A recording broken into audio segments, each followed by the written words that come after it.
Hey everybody, and welcome back to Ready Steady Play, where we're doing Legacy of Dragonholt. Hope you've enjoyed the first set of episodes and watched our fumbling in the forest. We've survived the bandits, we've made it to Dragonholt. Yes, we're finally in the village, and we know kind of what we're here for, because we know there's an evil plot. We Ollie cracked the code. Still proud of that. Still proud of that. And I know a lot of you guys must have got there before me. It's not even a question. There's someone out there that was like 5 minutes looking at that. They got it. But you know what? Low bar. We've both just rested at the inn, which allowed me to recover some of my lost stamina, and Mike is at full strength. Yeah. I was dragged into that particular inn in a state. Let's see if I can do better. Well, this is, now that we're in the civilization, this is Grom's time to shine. Yep, and he better damn well shine. Hunter is not very good in the cities. His skills lend to sort of survival in the wilderness and lone wolf. You say that. You've got athletics, stealth, awareness, and dueling. So that's still pretty good skills to have in a city where you might have a fight. Yeah, provided this involves sneaking around, gathering intelligence, or dueling people, I'll be alright. Actually, the funny thing for that is I'm quite good at getting intelligence because of streetwise. But if we have to talk to anyone or lie... we have to lie, I'm your man. Yeah, exactly. You're the man. So hopefully you can just take care of business for us. We'll see.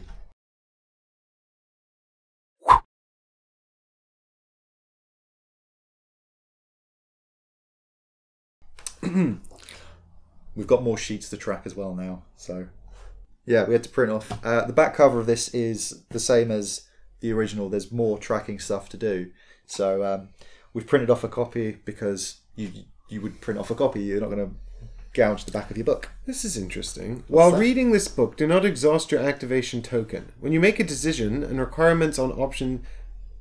Do not exhaust your activation token when you make a decision, and requirements on options can be fulfilled by any one of you. Yeah. So all of those skill checks I failed in the tutorial can now be dealt with by my skilled cat friend. Alright. You wake to the smell of freshly baked bread and the chipper voices of Mariam and Sapphire. No. Golden shafts of sunlight stream through the window beside your bed, and you idle for a moment before getting up, watching the dust float in the air in the morning light. With a yawn and a stretch, you rise from your bed and prepare yourself for the day ahead. As you step from your room, you see Braxton has also just stepped into the corridor. She gives you a polite smile and a nod. Morning. You're just about to respond when Mariam comes around the corner from the direction of the common room. Good! You're awake! Breakfast is ready! It's a real feast! Exclaims Mariam eagerly. Come on! Keep going. Is it cold if you just dawdle in the hall? With that, Mariam takes Braxton's hand and drags her... Well, Braxton allows herself to be dragged toward the common room. 10:42. Yeah. You descend the stairs to the sunken common room. Sapphire. I want to say Sapphire, but is there too many P's? No, it's Sapphire. Is there definitely two P's in two Sapphire? P's in Sapphire. Okay, Sapphire is setting a table with plates. Mariam ushers Braxton to the table and they both sit. You take a seat and examine the feast that Sapphire has prepared. Large yellow eggs, slices of brown toast, juicy ham steaks, and seasoned pan-fried potatoes. As you're scooping food onto your plate, Sapphire returns with two large pitchers, one filled with creamy milk and the other with freshly squeezed juice. After checking on the other patrons, Sapphire returns and sits at the table with you. So what brings you to Dragonholt? Have you come in search of love? Or... are you here for revenge? Braxton coughs and strikes her chest with a fist, having choked a bit on the potato, and Mariam begins laughing. The love of theatrics runs in the family, I see. Mutters Braxton after a drink of milk. Sapphire blushes lightly and looks back at you. Forgive me, perhaps I gossip with the neighbours a bit too much. So our answers: visiting an old friend, just looking for the next adventure, hoping to find gainful employment. If I'm lucky, I'm not the only one searching for love, which we can't do because we don't have empathy. Wink. I seek vengeance on the man who killed my father. Requires deception. My name is Inigo Montoya. You killed my father. Prepare to die. Well, I know which option I want to do. Well, I feel like Hunter would allow you to take the lead on this because this is sort of our dynamic. The thing is, though, we are visiting an old friend. That's the sad thing. That's the truth of the matter. But where's the truth in this? Lie it is. I seek vengeance on the man who killed my father. I feel like that's very Grom of you to just sort of make up a dashing, daring tale. 7450. Sometimes it's fun to lie. I said sometimes. I'm being responsible-ish. She's not going to believe me, is she? You glance around as if checking if anyone is listening before leaning in. In a low voice you say, I seek vengeance on the man who killed my father. Braxton's eyes go wide as she looks at you, and Mariam and Sapphire cover their hands with a surprise. With what? Starts Sapphire. Cover their surprise with a hand. Yeah. Starts Sapphire louder than she intended before stopping herself. What happened? What do you plan to do? You try not to let your grin show on your face as you continue. I was young when it happened, but I dedicated my life to the art of combat. So the Hunter stifles a smirk. So the next time I see him, I will say to him, hello, my name is... Just then you're interrupted by the sound of bells signaling someone entering the inn. Mariam and Sapphire nearly jump out of their seats from the shock. Goodness! Exclaims Sapphire as she gets up and hurries to welcome the new patron. Mariam looks at you with wide eyes. Is all of that true? Must be just a story to get a rise out of Sapphire. Your father wasn't actually killed, right? But the concern on Braxton's face indicates that she might believe you. Damn straight. Mark story point W5. Uh-oh. That's going to come back to kick me in the nads. Which page are we going to? Oh, shit. 2994. 2994. That will come back to bite me in the butt, but that was worth it. That was entirely worth it. Because even they were making the same joke. After breakfast, you return to your room to grab what you'll need before venturing into the village for the day. When you return to the common room, you see that Braxton is about to set out. Many of the patrons have dispersed since breakfast, but a few remain in the common room, reading or mingling with one another. Mariam is nowhere to be seen. Phew. If you have any questions about Dragonholt, don't hesitate to ask me, says Sapphire. Where has Miriam gone off to? Asks Braxton. Oh, that child couldn't wait any longer and ran off to see the old apothecary's shop. Sapphire shakes her head. Even if she buys it, it'll be some time before it's up and running. Nasty fire it was. Lorimer fire is nothing to be taken lightly.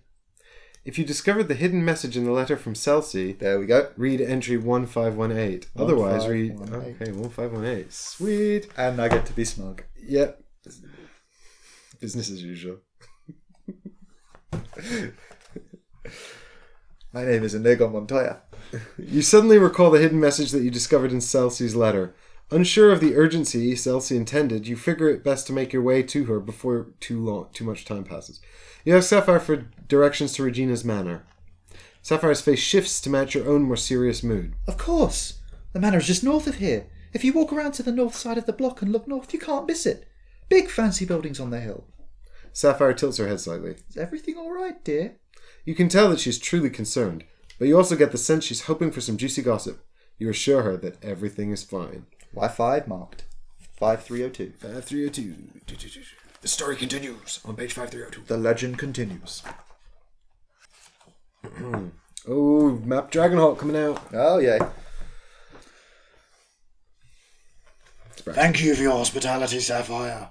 Says Braxton as she opens the door to leave. Of course, Han. Good luck with the guards. Braxton smiles and nods before leaving. You're about to leave yourself when Sapphire stops you. Oh, I almost forgot. If you're going around Dragonholt without a map, you might get lost. It's a small village, but some of the alleyways are a real labyrinth. She produces a folded piece of parchment and lays it on the counter. Let's see. She mutters and scans the map. Ah, here we are. She marks the spot on the map with the Swan. She spends a moment marking numerous other locations for convenience. Here you are. Don't lose it now. She says as she folds up the map and hands it to you. If you have any other questions about Dragonholt, come back and ask me. You gain the map of Dragonholt. This encounter is complete.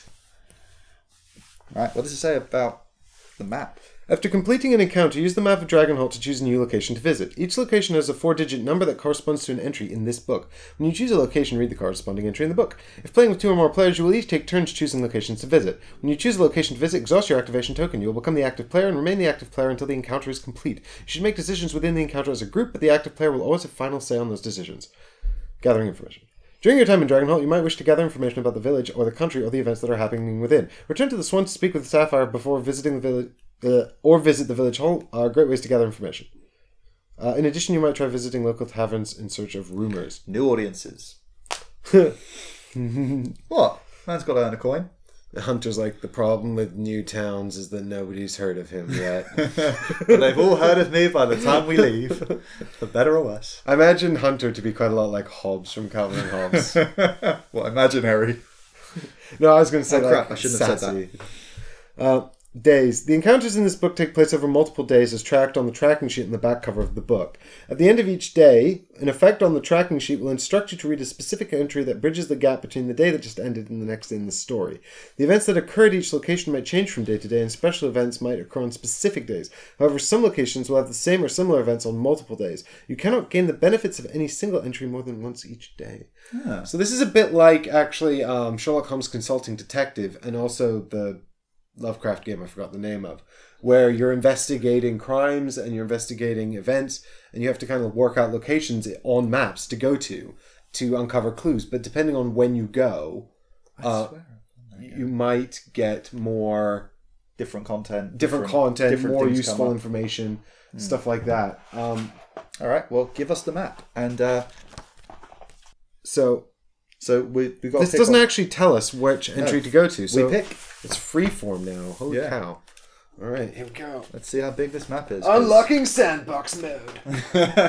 Tutorial over. Hang on, you've over my token. Yeah, we're going to have to rearrange the table a bit here. Sorry, guys. Okay, I'm going to put the letter here. If I do this, we have our items and the letter. Cool. And activation tokens. And I'll just mark these as we go. I feel like I'm doing all of the paperwork. Comment if you agree. I didn't have to do any paperwork in the wilderness. Hi, Braxton. No, Braxton was more like this. No, I can't do Braxton anymore. I've forgotten the voice. I forgot the voice after the first time I did it. I forgot she was female at one point. I was like, it's a good thing she's an orc. Yeah. Your Braxton sounded a lot less effeminate than mine. Yeah. Mine was a bit more like this. I think we're gonna have to watch that episode again. I might be totally. And this by this point, it might be something completely different. Braxton chuckles warmly to herself. I believe our new friend is worried for you, not because of your size, but because of your nature. Different. And this is when we realise that orcs are monogendered. No, that's Warhammer. There's definitely boy and girl orcs in this, and maybe other kinds of orcs. No judging. Okay, so we should probably just go to Fairfax Manor, right? I think it's probably the best place to go first, unless you want to pick up some equipment from the smithy, because we have bugger all. Well, that's the thing. Like, I feel like we must have some stuff, because I used a rune earlier. You have runes. And I have a bow. I think it's just listed as you're counting it in the same way that... I think it's just kind of assumed that we have all the sort of basic stuff there we are need. Definitely items that we can pick up, and we still haven't looked at these, so we've no idea what the hell is on them. Well, these will be specific sort of story things that trigger story events. Like, I would be very surprised if the wooden trinket didn't come back in some way later on. Yeah, but I also think that you, like, going to the smithy, you could just... It would just say, buy this item, and then if you found it in the game, you just get another copy of it. Because it does say you can stack items. Well, we do seem to have 100 gold for some reason. Yep. So yeah, well, I mean, obviously there is a mechanic for healing potions to heal stamina. Yeah. We can probably go to the apothecary shop. Well, no, actually, that's not open yet. No. I mean, let's go to Fairfax Manor first, but I say, depending on what we find there... The only reason I think it might be prudent to go somewhere else is the Swan or the Village Hall are where we can find information. Yeah. And we might want to have hunt around for information before we go to the hall. You mean before we go to the manor? The manor. There might be some interesting context, like... I mean, she does ask us to go as quickly as we can. Alright, maybe we should just go straight there. I was just wondering if I had a useful... I mean, no, I don't think you're wrong. I'm just... Decision to make. Because I get to make the next one, if you make it.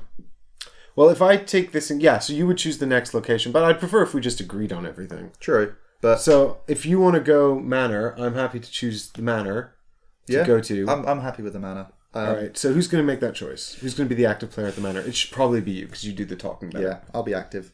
So, That doesn't do my thing, because it says it doesn't your dialogue choices. But Yeah, no, still have to be you active. exhaust your active token, but then throughout the entire manor encounter, you will be the active player. Yeah, but either one of us can do the decisions. Because it said in the start of it that making a choice doesn't exhaust. But you'll have the final choice on every decision. Yeah. Is the point. And then next time it'll be me. Yeah. Doing the entire encounter, and I'll have the final choices to make. All right, let's go for it. Page 1400. Or 0.1400, because if that was page numbers, damn, that'd be thick. Stardate 1400. Stardate. No, I prefer the Futurama one. Stardate. February 4th. Okay, here we go. Fairfax Manor. Day 1. Oh, God. No, not even day 1. This is Fairfax Manor. Yeah, this is Fairfax Manor pre-day 1. The manor house is a sprawling structure of grey stone. Its facade. It's facade covered with dark green ivy. Facade. Are you sure it's facade? Pretty. Okay. Its facade covered with dark green ivy. I thought facade had an S. I must be crazy. No, it definitely doesn't have an S. Its facade covered with dark green ivy. The east wing of the manor is older than the rest. Its tall, narrow window doubling as arrow slits, and its roof marked by crenellations. An arching stair leads to the main door on the ground floor. If 4 or less time has passed today... So it is actually important that we went there pretty early. Read the entry below that corresponds to the current day. So this is day 1. Day 1. Otherwise, the manor is not accepting visitors. Oh, wow, yeah. You step into the grand hall of the manor, which is lit only by the sun shining through the high windows. A human serving girl sits at a long table polishing silver. If story point V6 is not done. Yeah. Do we have... If neither story point S8... Oh, well, if story point V6 is marked, but IS is not, that's not marked. If... Have we got S8 or V6? No. We've got neither. Then they turn us away. The manor is not accepting visitors at this time. Cool. So we need to find a way to talk our way into the manor, basically. Well, we need information to be able to go there. We need a trigger. So something has to happen in the town. Yeah. But we have to do it before we reach the end of the afternoon. Alright, so now we need to figure out where to go in order to get let into... Well, that would be information at the village hall. Maybe we go to a pub. Maybe we go to... Well, I think we go to the village hall because that's the only other clue we've had. Yeah. They said there could be information at the Swan or the village hall or one of the taverns. Did they say one of the taverns? Yeah, it did say one of the taverns is an idea of where to go for information. So you could go to the Chatty Archer, the Drunken Hog, the Countess Inn. There's only 3, not including the Swan. Well, I feel Village Hall's the only one called out by name, so we should start there. Yeah, go for it. It's your choice. And back to active. We'll both reset. So, actually, wait, I'll leave that like that so you know it's me. 5100. Okay, Village Hall. So essentially, you made me go somewhere that we failed instantly, just so you could be the interior player. I know you, cat guy. I feel like you were like, do you know who I am? And I was like, come along, Grom, we need to get more information. No, even better than that. Do you know who I am? No, slams the door. The village, and you're like, but do you know how rude they are? The village hall is easily the largest building in town, a tall edifice of pale grey stone with peaked windows of glass at regular intervals. The main entrance is a pair of heavy oak doors standing at the top of a short but broad stone stair and flanked by a pair of columns. A young woman with her hair in dozens of braids ponders the message board. She appears to be sounding out the words of various missives posted there under her breath, reading slowly and with difficulty. The message board announces that the next market day is in 2 days, and that there will be a village bonfire the same night. There's also a posting offering a shop for sale, slightly damaged. The price is quite modest considering the size of the building and its location. That'd be the apothecaries. You notice a weathered page that states a reward for a passing hero who can help with a goblin infestation. The hero is to report to Fjorn Brightmall at the smithy. We should probably make some notes. Yeah? I believe we should write down market day in 2 days plus bonfire in 2 days. So that'd be an evening event. So morning event is the market, evening event is the bonfire. And I bet the smithy has the quest for us with goblins. Smithy, quest, goblins. And that's who? Fior Brightmall at the smithy. So we go to 3367. Cool. The town clerk coughs politely to catch your attention, then steps forward and introduces himself. Hello, he says. My name is Marcus. I serve as the clerk for the all village business. He smiles an anemic little smile and tugs on his brown tunic. You just came into town with our orc woman, no? Do we have story point F7? No. Oh. What do we do? Then we just go to 5729. That's probably what that was for asking her about. What are you doing here? Yeah.